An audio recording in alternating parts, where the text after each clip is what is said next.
정봉주의 정치쇼. 정봉주의 정치쇼. 안녕하세요. 마성의 중독성 대체 불가 정봉주의 정치쇼 정봉주입니다. 크리스마스에서 헛갈렸어요.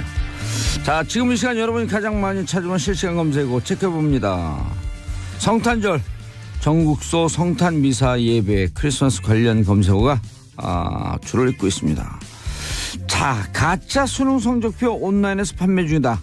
부모 속이거나 자기 과시용으로 판매하고 있다. 허허, 큰일입니다. 자, 다스 비자금 수사 시작했다. 정식 수사팀 발족은 내일. 자, 일요일 월요일 아침 크리스마스 성탄절 봉도사가 오는 실시간 검색어는 다스 비자금. 할 얘기가 한 다스가 넘어갑니다. 자, 월요일 첫 곡입니다. 크리스 리아. 안녕하세요. 정봉주의 정치쇼 1부 순서 들어가겠습니다. 뉴스 브리핑 누구시죠? 네, 미디어 오늘 정상근 기자입니다. 예, 미디어 오늘 정상근 기자 자리하셨습니다. 네, 안녕하십니까? 예. 자, 성탄절 2부 잘 보내셨어요? 네, 저는 잘 보냈습니다만. 예, 미세먼지가 많았다고. 네, 미세먼지가 많아가지고 어제는 예. 그래도 비가 와가지고 좀 괜찮았는데 오늘은 날이 막던데요? 네, 오늘은 좀 막더라고요. 예. 비가 많이 와서 그런가. 엊그제는 23일은 정말 미세먼지가 많더라고요. 오다가 보니까 도봉산 삼각산이 아주 깔끔하게 눈앞에 보이더라고요. 네, 맞아요. 눈이 오늘 많이 온 모습으로. 모처럼 진짜. 예. 네. 화이트 크리스마스가 아니라 뭐 옐로우 크리스마스다 뭐 이런 얘기도 막 돌던데. 어제요? 예. 크리스마스는 오늘이에요. 어제는 2부였었고. 그렇죠. 오늘 화이트 크리스마스예요. 근데 이분날 이제 눈이 내려야 이제 화이트 크리스마스가 되는 거잖아요. 그렇죠. 네. 화이트 크리스마스 됐어요. 네, 미세먼지가 워낙 많이 껴가지고. 네. 알겠습니다. 샵1035 짧은 문자 50원 긴 문자 100원 문자 보내주시기 바라겠습니다. 윤정아님, 봉도사님 메리 크리스마스, 황영탁님 메리다스 메리봉주 제발 다스 좀 해결해 주세요. 검찰한테 얘기해야 돼요. 그 다음에 정호영 특검은 네. 비자금이 아니었다? 직원의 횡령이었다? 네, 그럼 그렇게 직원 횡령은 왜 얘기를 했죠. 수사를 안 했나요? 그럼 만약에 직원 횡령이 걸렸으면은 최소한 다른 부서라도 넘겼어야 되는 거 아니에요? 아니 120억이에요 횡령이. 네, 이게 한두 푼도 아니고 상당한 규모인데. 예. 횡령 배임은 그것도 뭐 10억이 넘어가면 그 무기징역까지 살릴 수 있는 거거든요. 네. 그걸 인정하고 배임 횡령이다. 그럼 배임 횡령 눈 감아주면 자기는 방조범이네. 그러니까요. 그 자기가 아이고, 그걸 봤으면은 참. 범죄 혐의를 포착을 한 건데 예. 그때 바로 뭐 자기가 수사 못하면은 다른 쪽에서라도 바로 알렸어야죠. 정호영 특검님 꼬리곰탕 먹은 게 시간이 오래 지났지만 좀 부끄러운 줄 아세요. 자녀들 보기에, 그러게요. 근데 막 그 사회 보기에, 역사를 보기에 좀 부끄러운 줄 알아야죠. 그렇죠. 근데 뭐 올해가 거의 다 지나가지 않았습니까? 예. 공소시효가 지금 한 2달여 정도밖에 남지 제가 않은 맨날 상황이다. 그러잖아요. 법의 공소시효는 끝나도 역사의 네. 공소시효는 끝나지 않는다. 중요한 말씀입니다. 그럼요. 네. 자, 제천 화재 희생자 연결식 엄수. 네. 아유, 저는 가슴이 아파서 기사를 못 보겠더라고요.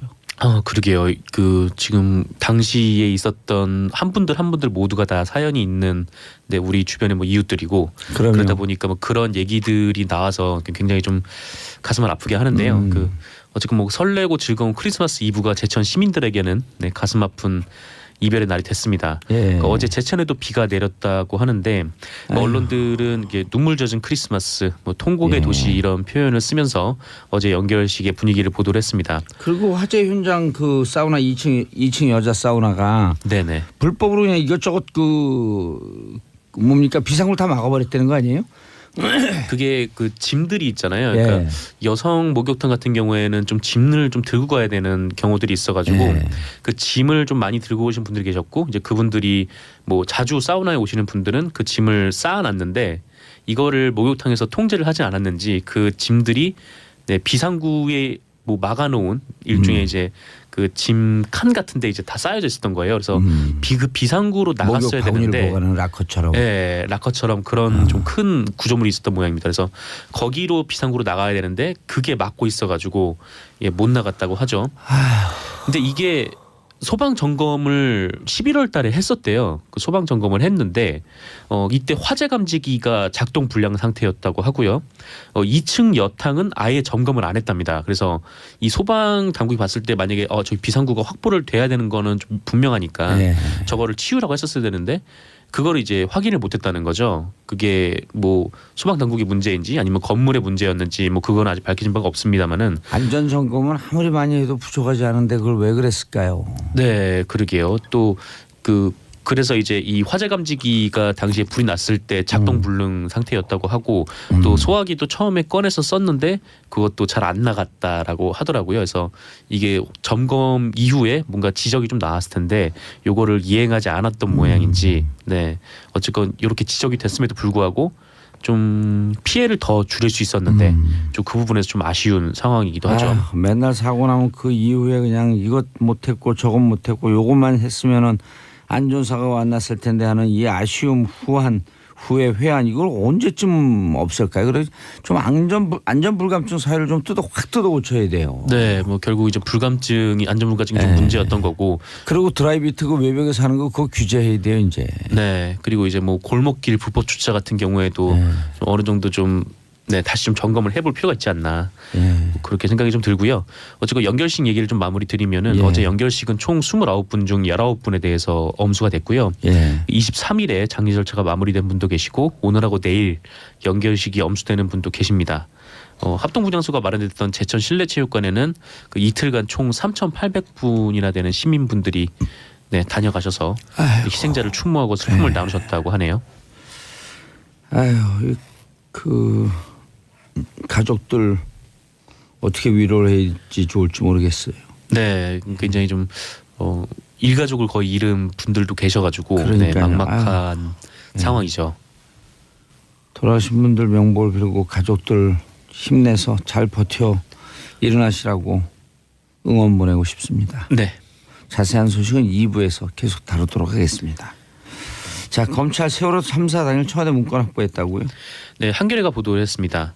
지난 15일에 검찰이 세월호 참사 당일에 대통령 보고 시점 조작 의혹과 관련해서 대통령 기록관을 전격 압수수색을 했었어요. 예. 이때 대통령 기록관에 세월호와 관련된 문건이 없다 이런 소문이 돌았고요. 실제로 보도도 나오기도 했었는데 이게 사실과 다르다라는 내용입니다.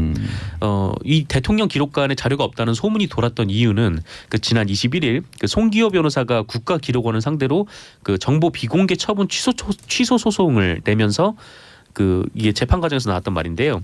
당시 국가기록원 측 변호사가 세월호와 관련된 청와대 문서가 없을 수도 있다 이렇게 얘기를 해서 혹시 이게 황교안 당시 대통령 권한대행이 세월호 관련 문건을 아예 대통령 기록관에 넘기지 않은 거 아니냐 좀 이런 의혹이 있었습니다. 하지만 서울중앙지검 특수 1부는 압수수색 과정에서 세월호 관련 문건을 확보를 했다고 하고요. 근데 이게 양이 많지는 않다고 하더라고요. 근데 현재 이 문건에서 보고 시간 조작이 이루어졌는지 확인하는 과정이라고 합니다. 검찰은 이 문건을 분석을 한 후에 박근혜 전 대통령을 상대로 관련 혐의에 대해서 조사를 벌일 예정이라고 합니다. 예. 문건 내용이 많지 않았대요?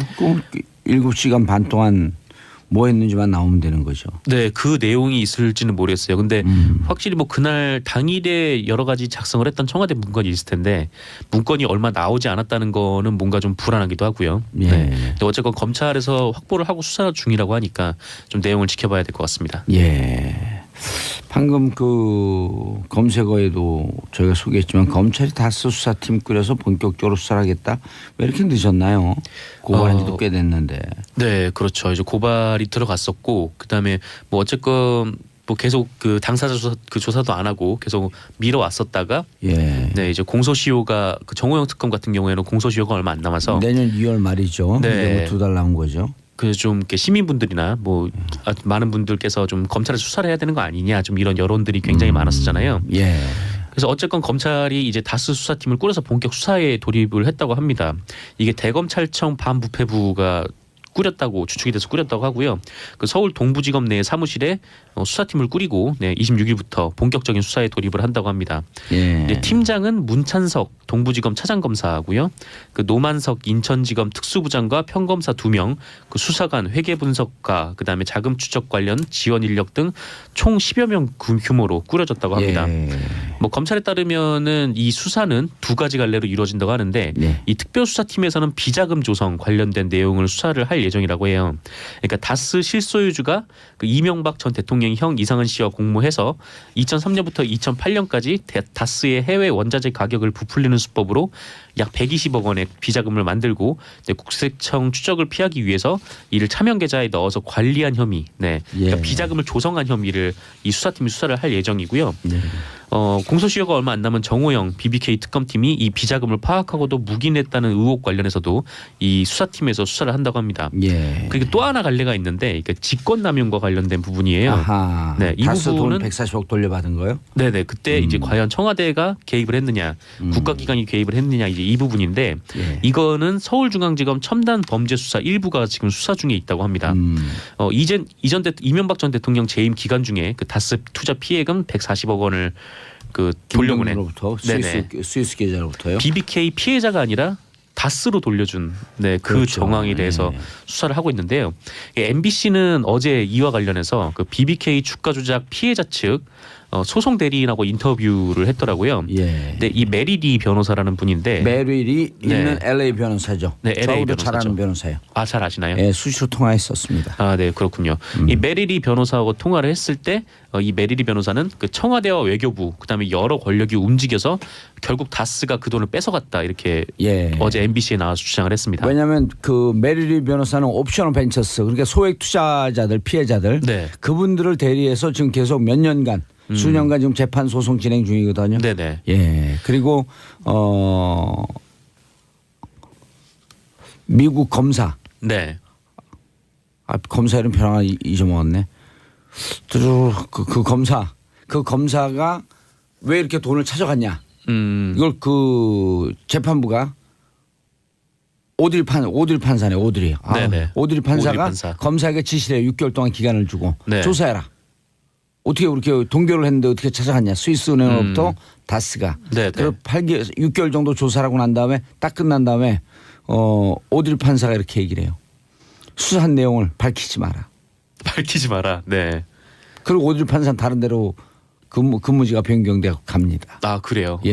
그 미국에서도 네. 예, 이게 뭐 국가 간 이게 뭔가 있지 않으면요. 네, 도저히 발휘하신 것 같은. 불가능한 일이 벌어진 거예요. 그렇죠. 이게 예. 개인 입장에서 아마 국가 간 영향력을 행사하기는 좀 힘들지 않나요? 그렇죠. 네. 국가 간 뭔가가 있어서 협조 요청을 했든지 네. 아니면 동결을 했다고 자기는 주장하는데 동결도 안 하고 있었든지 동결한 걸 풀었든지 네. 이게 다 조사해야 되는데 미국 거는 조사를 못 하거든요. 그렇죠. 그러니까 우리 외교부하고 청와대만 조사하면 돼요. 그래도. 그렇습니다. 그래서 메리리 변호사는 이 부분과 관련해서 특히 예. 네, 김재수 LA 총영사에 대해서 의문을 제기를 했어요. 메리리 변호사, 오드리 판사, 김재수 총영사 제일 잘하는 사람이에요. 네, 예. 이 김재수 총영사가 아시다시피 대선 당시 그 한나라당 예. 법률팀에서 BBK 사건을 담당했던 사람인데 보통 LA 총영사는 직업 외교관들이 주로 가는데 예. 이 사람은 직업 외교관이 아니잖아요. 그렇죠. 네, 그런 사람이 어떻게 LA 총영사가 됐는지에 대해서 이 메리리 변호사는 되게 의문을 가지고 있다. 이렇게 MBC와 인터뷰에서 LA 총영사가 돼서 결국 다스 140억 돌려받는데 매진한 거 아니에요. 네, 그렇게 노력을 했던 거 아니냐. 이제 그렇게 주장을 하고 있는 셈인 거죠. 참 국가 권력을 이렇게 그냥 외교 총영사도 자기 마음대로 돈 찾는 데다 갖다 받고 그렇게 쓰고 그래도 나는 그런 삶을 살아오지 않았습니다. 가장 도덕적으로 깨끗한 정권입니다. 네. 좀 이게 아유 참 그런 걸 수사도 못하는 검찰이 이게 대한민국 검찰입니까?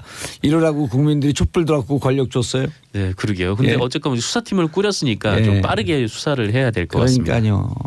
만약 청와대 내부에서도 네. 비서진이나 이런 쪽에서 전 정권 대통령을 조사하는 게 부담스럽다라고 얘기하는 사람들은 옷 벗고 나와야 돼요. 네. 아니 뭐 전전이건 전전전이건 전전전전이건 범죄자를 잡아내는데 무슨 네, 그 정권이 잘못한 게 필요해요? 있으면 당연히 수사를 해야죠. 오늘 크리스마스 맞이해서 우리 정상 기자가 세게 얘기하시네. 아, 네. 검찰처럼 얘기해. 메리 크리스마스입니다. 자, 이현정 청와대 비서실장 특활비 아, 네네. 1억 5천 받았다라고 하면서 인정했다. 그렇습니다. 네. 그 이원종 전 비서실장은 이병기 전 비서실장의 후임으로 그 지난해 5월부터 10월까지 5달 동안 비서실장을 지냈고요. 예. 이 기간 중에 그 5월부터 7월까지 석 달간 네, 국정원으로부터 5천만 원씩 총 1억 5천만 원을 상납받았다 이렇게 자수를 했습니다. 어떻게 이렇게 다 빨아먹고 살았나 이놈 인간들이 진짜. 그러게요. 근데 계속 이제 뭐 얘기를 안 하고 있다가 이번에 22일에 검찰에 소환되면서 예. 자신의 자수서를 예. 지참을 해서 제출을 한 건데요. 1억 5천만 원을 그나마 좀 나요. 받은 사실을 완전히 인정을 한 거고요. 예. 그리고 JTBC 보도에 따르면 그 당시 돈을 건넨 이병호 전 국정원장은 그 최근 검찰 조사에서 그 박근혜 전 대통령의 지시로 이원종 전 실장에게 특활비를 줬다 이렇게 진술했답니다. 예. 근데 거의 이제 진술이 맞아가는 거죠. 그렇죠. 그다음에 뭐 7월 이후부터는 돈을 안 받았다고 하는데 예. 그때는 아시다시피 그 미르 재단 등 국정농단에 꼬리가 잡힌 이유라고. 알겠습니다. 네, 그렇습니다. 정상 기자님 인사하시고요. 네, 감사합니다. 예, 저는 광고 듣고 잠시 후 2부에 돌아.